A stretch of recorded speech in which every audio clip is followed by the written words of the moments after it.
Je vous emmène avec moi dans l'avion et on va voir les différentes vitesses qu'on peut retrouver sur un anémomètre. Alors là, vous voyez l'anémomètre, le badin, comme on dit. Alors sur un anémomètre, vous voyez déjà, il y a plein de couleurs, c'est joli, c'est visuel, contrairement à l'altimètre.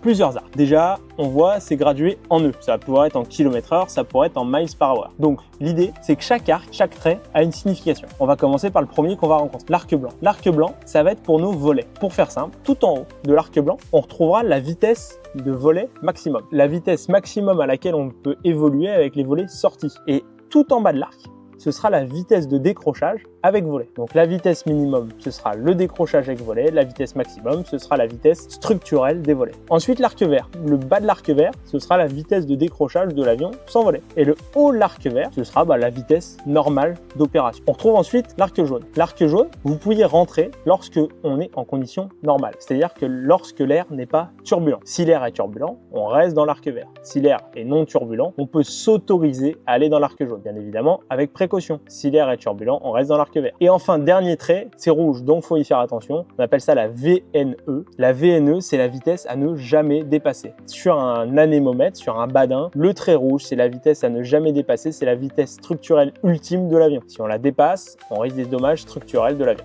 Et maintenant, vous savez lire un anémomètre. N'hésitez pas à me poser vos différentes questions en commentaire.